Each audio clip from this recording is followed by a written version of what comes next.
Let us pray in the name of the Father, and of the Son, and of the Holy Spirit. Amen.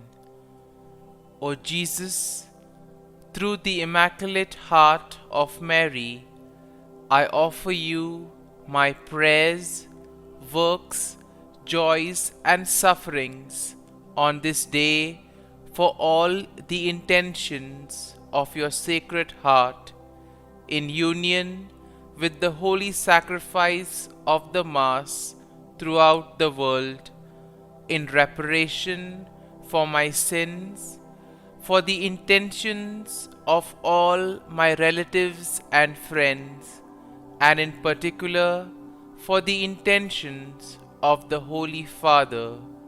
Amen.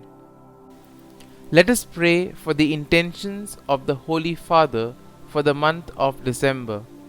For pilgrims of hope, we pray that this Jubilee year strengthen our faith, helping us to recognize the risen Christ in our daily lives, and that it may transform us into pilgrims of Christian hope. Our Father, who art in heaven, hallowed be thy name. Thy kingdom come, thy will be done, on earth as it is in heaven. Give us this day our daily bread, and forgive us our trespasses, as we forgive those who trespass against us. And lead us not into temptation, but deliver us from evil. Amen. Hail Mary, full of grace, the Lord is with you. Blessed are you amongst women, and blessed is the fruit of thy womb, Jesus. Holy Mary, Mother of God, pray for us sinners, now and at the hour of our death. Amen. Glory be to the Father, and to the Son, and to the Holy Spirit, as it was in the beginning, is now, and ever shall be, world without end. Amen. My dear friends, the Word of God welcomes us this morning. And as we begin this day, let us begin by spending time with the Lord.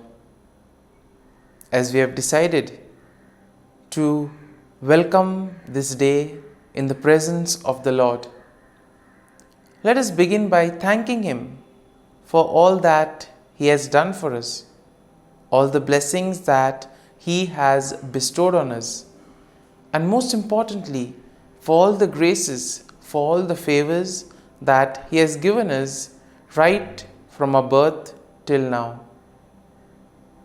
On many occasions, we see that because we are caught up with so many other activities, because of our busy schedule, we don't pay attention to these small details that are there in our lives.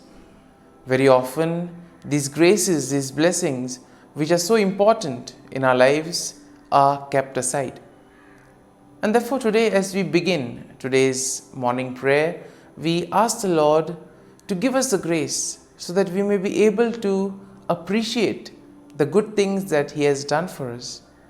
And therefore, it is appropriate that we begin today's prayer by thanking the Lord for all that He has done for us. First and foremost, we thank the Lord for the gift of life, for giving us talents, abilities, and various opportunities in our lives. We also thank the Lord for the gift of our family members, friends, relatives, near and dear ones, and all those who play a very important role in our lives. Now we see that there are so many people who have been instrumental in our lives in so many ways. These people have dedicated their time and effort, and thus they have shaped and helped us become who we are. And therefore we thank the Lord for their presence in our lives, and we also ask the Lord to bless them so that they may be able to have the fullness of life. We also thank the Lord for the gift of this day, yet another day that we have been given to make good use of our talents, of our abilities, and more importantly, to make a difference not only in our lives but also in the lives of those around us. We also thank the Lord for the various opportunities that He has given us. Opportunities to put our talents, to put our abilities to use.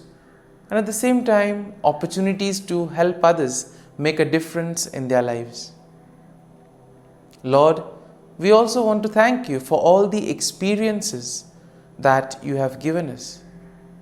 Some of these experiences may be really good. We may want to cherish these experiences, but there may be other experiences which may be bitter, which may be harsh. Nonetheless, these bitter experiences may have taught us a lot in life. These are the experiences that have made us stronger.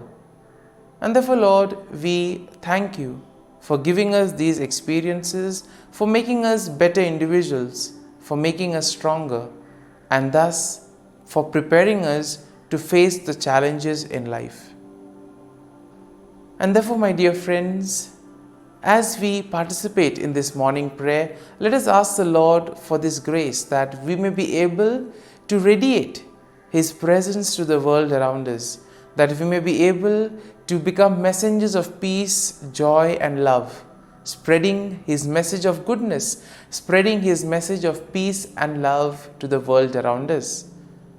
And therefore, let us ask the Lord to accompany us in whatever we do today, so that every action, every word may radiate His love, peace and joy.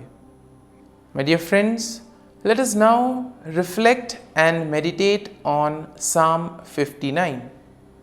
As usual, we shall take a look at the general overview of the psalm, and then we shall take a look at the psalm in detail. Now, when we look at Psalm 59, we see that the psalm is a psalm of lament that is attributed to David. And this was probably written during a time when Saul had sent men to watch David's house in order to kill him. And therefore, the psalm can be divided into 4 main sections. First, we see that a plea for deliverance from enemies.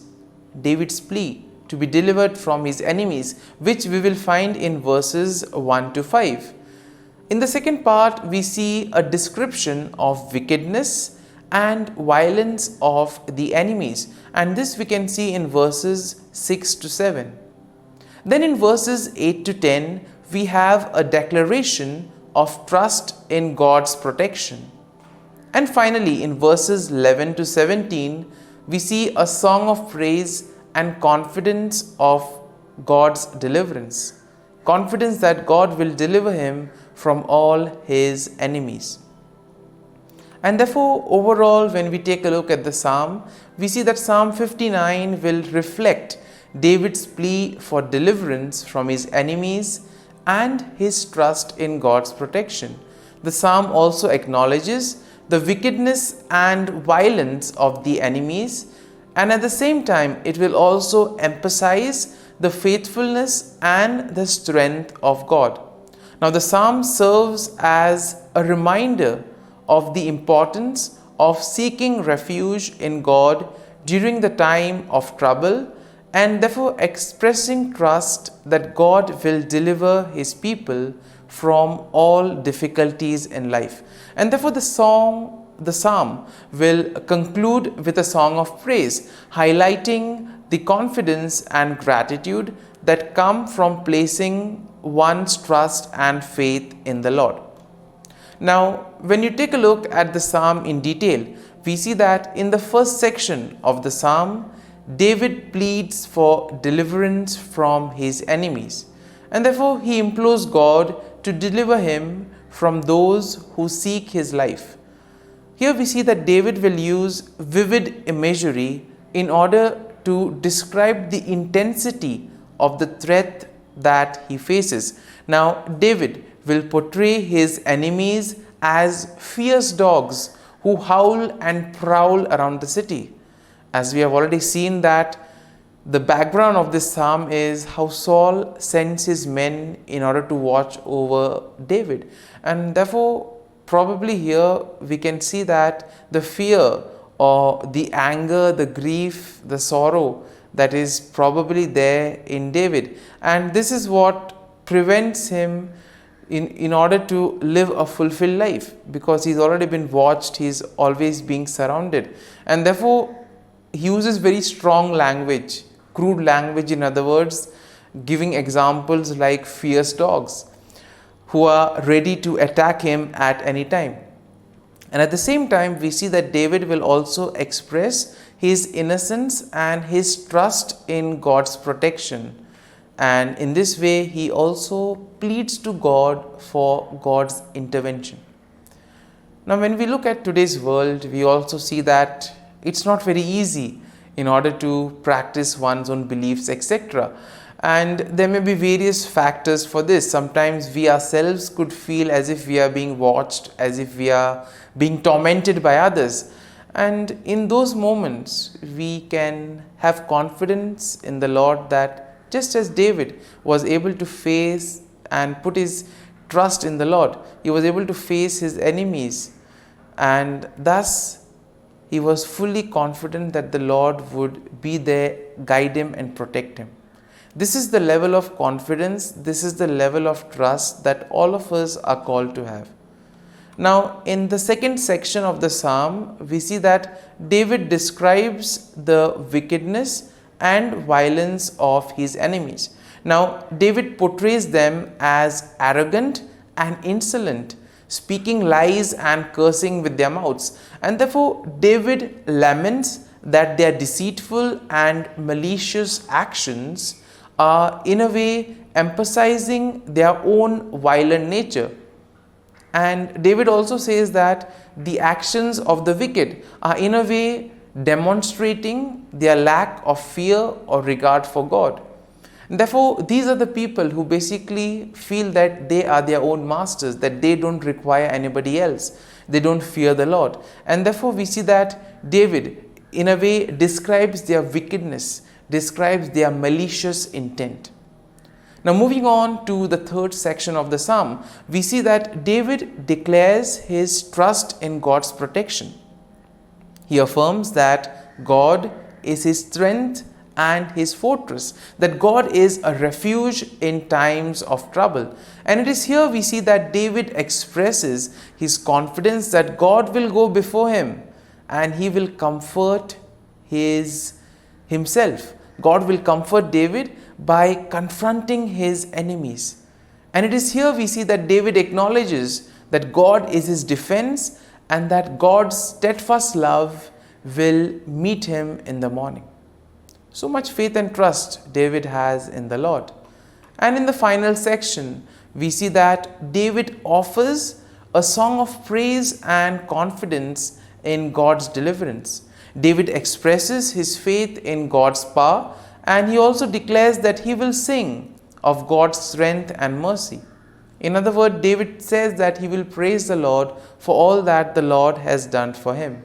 Now, David acknowledges that God is his refuge and his stronghold, and he praises God for his faithfulness and deliverance. He affirms that he will trust in God and he will give thanks to him. And therefore, my dear friends, as we reflect on this psalm, we see that we can also apply it to our daily life situations. When we too are overwhelmed, when there is a lot of fear, when we are filled with grief, when we feel that we are being watched over, let this psalm help us. Let this psalm console us. Let this psalm help us to place our faith and trust in the Lord, especially during those difficult moments. And therefore, my dear friends, as we have reflected and meditated on this psalm, let us now close our eyes at this morning hour and let us thank the Lord. Let us praise the Lord. Let us glorify the Lord. Loving Father, you have given us this time in the morning. You have been gracious to us. You have given us your Son, our Lord Jesus Christ, who has cleansed us from our sin. He has taken away all our sins and He has given us a new life. Lord, we thank you for giving us the Holy Spirit. And therefore, Lord, we ask you to bless us and protect us at every step of the way. Be our guiding force. Be there to always show us the way. And for all this, Lord, we thank you, we praise you, and we glorify you. You have protected us and you have guarded us through the night. You have given us this time to spend with you. You have woken us up this morning and you have given us good health of mind and body. And for all this, Lord, for your love, for your mercy, for your generosity, we thank you and we praise you, O Lord. You are a merciful God. You have blessed us in so many ways. As we reflect on our blessings, as we reflect on all the good things that have happened to us, as we reflect on our experiences, Lord, we want to thank you. We want to praise you for making us better individuals. And now, my dear friends, let us spend a few moments in silence and let us reflect on the psalm. Let us see what touched us. Could be a word, could be a phrase, or could be a sentence or a thought.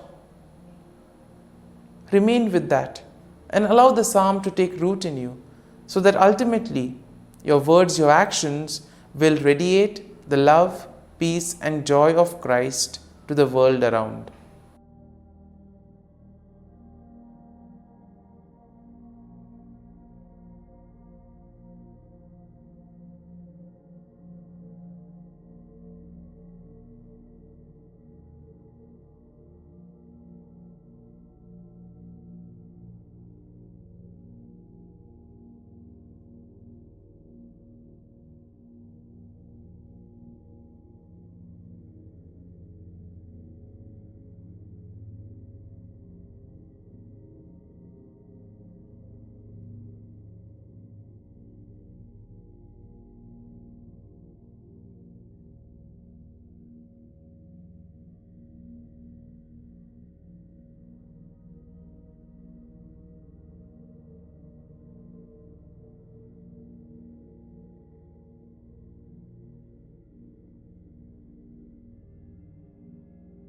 Pray to Saint Michael the Archangel for protection.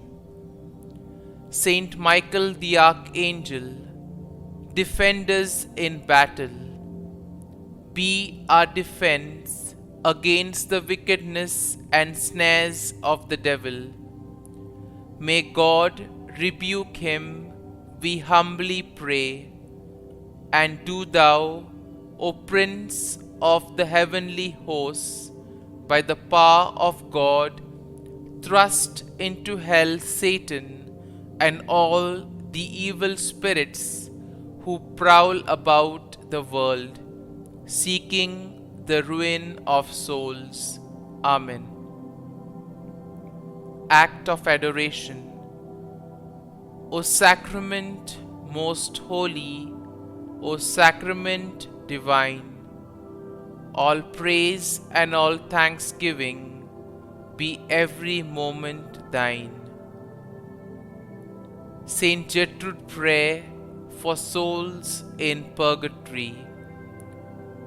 Eternal Father, I offer thee the most precious blood of thy divine Son, Jesus, in union with the masses said throughout the world today, for all the holy souls in purgatory, for sinners everywhere, for sinners in the universal church, those in my own home and within my family. Amen. May the divine assistance remain always with us, and may the souls of the faithful departed through the mercy of God rest in peace. Amen. Glory be to the Father, and to the Son, and to the Holy Spirit, as it was in the beginning, is now, and ever shall be, world without end. Amen.